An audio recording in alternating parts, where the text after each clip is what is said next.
अस्सलाम वालेकुम फ्रेंड्स, उम्मीद करती हूँ आप सब लोग खैरियत से होंगे। आज मैं आपके लिए लाई हूँ chapter number 15 environmental chemistry 2 water का लेक्चर नंबर 5। आज हम देखेंगे किस तरह से हम वाटर को एज अ सॉल्वेंट यूज़ कर सकते हैं। सबसे पहले आपको पता होना चाहिए कि व्हाट इज़ सॉल्वेंट। सॉल्वेंट क्या है। अब आप देखेंगे जब हम दो चीज़ों को मिक्स कर रहे होते हैं तो वो चीज़ जो हम ज़्यादा मिकदार में लेते हैं उसको बोलते हैं सॉल्वेंट।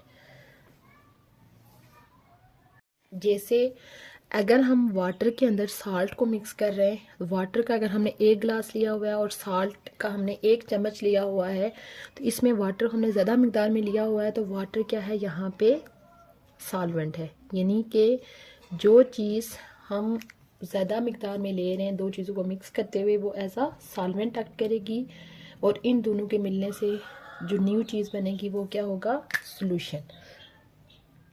सॉल्यूशन।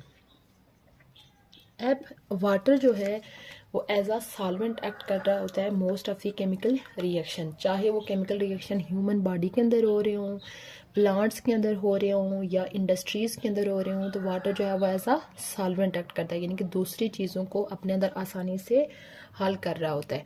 अब आप देखें कि प्लांट्स के अंदर जो पानी होता है वो कहाँ से पौधे हासिल करते हैं, जड़ों के ज़रिए से हासिल करते हैं। यानी कि पानी रूट्स जो होती हैं वो पानी को अब्जॉर्ब करती हैं और वो पानी जो है वो ऊपर वाले हिस्सों में जाता है। इसी तरह जड़ों के ज़रिए से जो पौधे होते हैं वो ज़मीन से बहुत सारी मिनरल्स को अपने अंदर जज़ब करते हैं। अब वो जो मिनरल्स होती हैं वो उसी पानी के अंदर जज़ब होके पौधे के ऊपर वाले हिस्सों में जाते हैं। यानी कि पानी जो है वो ना सिर्फ इंसानों और एनिमल्स की ज़िंदगी के लिए ज़रूरी है, बल्कि ये प्लांट्स की ज़िंदगी के लिए भी उतना ही ज़रूरी है और प्लांट की ग्रोथ यानी कि के लिए बहुत एक इम्पोर्टेंट फैक्टर है।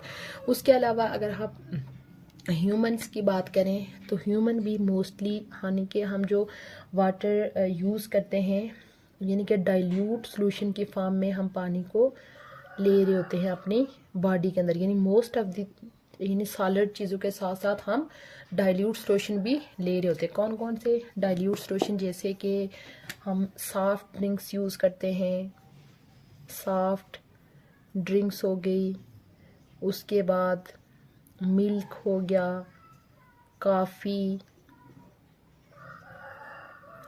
उसके बाद टी, यानी कि ये सारी चीज़ें जो है वो डाइल्यूट सॉल्यूशंस हैं, यानी इनके अंदर पानी प्रेजेंट होता है। उसके अलावा अगर हम इवन के टैप वाटर की भी बात करें तो उसके अंदर भी यानी हार्मलेस केमिकल होते हैं जो कि हमारी जिस्म के लिए नुकसानदा नहीं होते। यानी आप समझ लें कि पानी जो है वो इस दुनिया में रहने वाली हर एक चीज़ के लिए बहुत ज़्यादा इम्पोर्टेंट है और एज आ सॉल्वेंट एक्ट कर रहा होता है। उसके बाद पानी की यानी सॉल्वेंट के तौर पर जो इसका प्रोसेस है एक्ट करने के लिए हमें 3 टर्म्स को समझना ज़रूरी है। ठीक है, वो 3 टर्म्स कौन सी हैं? एक टर्म है डिसोल्यूशन, उसके बाद दूसरी टर्म है सॉल्वेशन और तीसरी टर्म है हाइड्रेशन।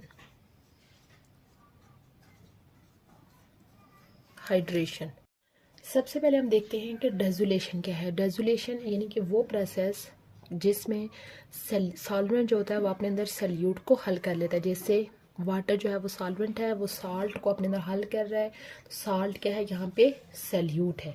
ये जो साल्ट का पानी के अंदर हल होना है ये क्या कहलाएगा, डेजोलेशन कहलाएगा। अब ये जो डेजोलेशन का प्रोसेस है, यानी कि जो सल्यूट का सॉल्वेंट के अंदर हल होना है, वो इन दो प्रोसेसेस की मदद से होगा, हाइड्रेशन के ज़रिए से और सॉल्वेशन की मदद से। यानी कि इन दो प्रोसेस को यूज़ करते हुए जो भी सॉल्वेंट होंगे वो सल्यूट को अपने अंदर हल कर लेंगे।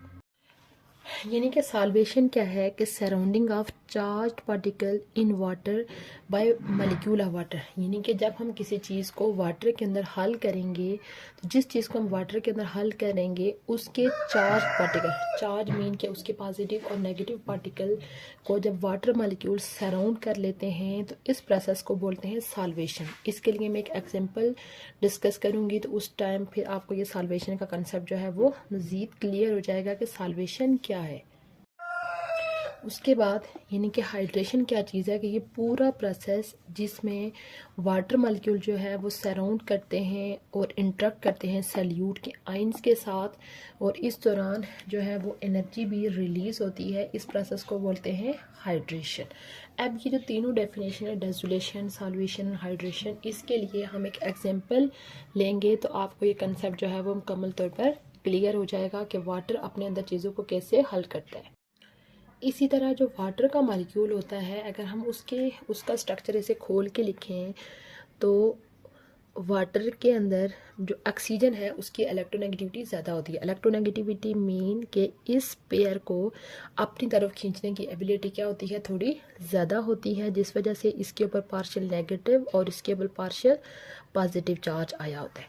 तो जिस तरह से देखें क्लोरीन को वाटर मॉलिक्यूल ने अपने पॉजिटिव साइड यानी कि H पॉजिटिव वाली साइड से सराउंड किया हुआ है, सेम इसी तरह जो दूसरा है हमारे पास पॉजिटिव आयन कैटाइन सोडियम, उसको वाटर मॉलिक्यूल में सराउंड किया होगा अपनी नेगेटिव साइड से, यानी कि ऑक्सीजन के ऊपर पार्शियल नेगेटिव चार्ज होगा इस तरह से, यानी कि एक जो पॉजिटिव आयन को जिस तरह से 6 आयन्स ने सराउंड किया हुआ है, इसी तरह नेगेटिव आयन को भी जो है वो 6 आयन्स ने सराउंड किया होगा। 6 वाटर मॉलिक्यूल ने सराउंड किया होगा। अब आप देखें कि डेसोलेशन की हमने क्या डेफिनेशन पढ़ी थी कि the process of dissolving salute in a solvent, यानी कि सल्यूट का सॉल्वेंट के अंदर हल करना डेसोलेशन है। तो सॉल्वेशन हमने पढ़ा था सराउंडिंग ऑफ चार्ज पार्टिकल। अब देखें चार्ज पार्टिकल ये है Na positive Cl negative, charge particle की सराउंडिंग, यानी कि अगर हम इस प्रोसेस की बात करें तो ये प्रोसेस होगा कैसे कि शुरू में आप देखें कि ये सोडियम और क्लोरीन इनके आपस में अट्रैक्शन स्ट्रॉन्ग है, बट जो ये वाटर में डिज़ॉल्व होंगे तो ये जो वाटर मॉलिक्यूल हैं इनको इतना टाइटली अपनी तरफ खींचेंगे कि इनकी जो आपस में अट्रैक्शन है वो कम होती जाएगी। कम होते होते वाटर मॉलिक्यूल इनको अपनी तरफ इतना खींच लेंगे कि एक टाइम ऐसा आएगा कि उन आइंस को मुकम्मल तौर पर वाटर मॉलिक्यूल जो है वो सराउंड कर लेंगे, और कैटाइन और एनाइन की, यानी आप देखें ये कैटाइन है और ये एनाइन है, इनकी जो आपस में अट्रैक्शन है वो बिल्कुल पहले एक शुरू में स्ट्रॉन्ग होगी, फिर कम होते होते एक टाइम ऐसा आ जाएगा कि कैटाइन और एनाइन की आपस में अट्रैक्शन मुकम्मल तौर पर क्या हो जाएगी, ख़त्म हो जाएगी। और उस टाइम अट्रैक्शन कौन सी स्ट्रॉन्ग होगी, यानी चार्ज पार्टिकल और वाटर मॉलिक्यूल के दरमियान जो अट्रैक्शन है वो क्या हो जाएगी, स्ट्रॉन्ग हो जाएगी। तो ये पूरा प्रोसेस जिसमें वाटर मॉलिक्यूल इंटरेक्ट करते हैं चार्ज्ड पार्टिकल्स के साथ और साथ में उनको सराउंड कर लेते हैं और एनर्जी रिलीज़ होती है, इस पूरे प्रोसेस को क्या बोला जाता है, हाइड्रेशन। ये था हमारा आज का लेक्चर जिसमें हमने देखा कि किस तरह से वाटर जो है वो एज अ सॉल्वेंट एक्ट करता है। उसके लिए फिर हमने एक एग्जांपल भी दी। इस लेक्चर का सम अप कर लेते हैं। हमने देखा कि water as a solvent act करता है। सबसे पहले हमने देखा कि सॉल्वेंट होता क्या है। सॉल्वेंट यानी कि जब हम दो चीज़ों को आपस में मिक्स करते हैं तो वो सब्सटेंस जिसको हम लार्जर अमाउंट में ले रहे होते हैं वो होता है सॉल्वेंट। तो हमने सॉल्वेंट की वाटर की इम्पोर्टेंस देखी। वाटर इतना इम्पोर्टेंट है कि हम मोस्टली जो है वो अपनी लाइफ के अंदर चीज़ों को डाइल्यूट फॉर्म में ले रहे होते हैं, जैसे soft drink, milk, coffee, T, tap water के अंदर भी जो है वो हार्मलेस केमिकल प्रेजेंट होते हैं। ओवरऑल वाटर जो है वो एज अ सॉल्वेंट एक्ट करता है। उसके अंदर 3 प्रोसेसेस इन्वॉल्व होते हैं, डेसोलेशन, सॉल्वेशन एंड हाइड्रेशन। उसके लिए फिर हमने एक आयनिक कंपाउंड की एग्जांपल ली कि किस तरह से आयनिक कंपाउंड वाटर के अंदर हल होता है और आयनिक कंपाउंड के जो चार्ज पार्टिकल होते हैं उनको वाटर के मॉलिक्यूल क्या कर लेते हैं, सराउंड करके अपने अंदर टोटली हल कर लेते हैं। इंशाल्लाह अपने इनकमिंग लेक्चर में हम कोवलेंट कंपाउंड को भी डिस्कस करेंगे कि किस तरह से कोवलेंट कंपाउंड जो है वो वाटर के अंदर हल होते हैं। उम्मीद करती हूँ आपको आज का लेक्चर अच्छा लगा होगा।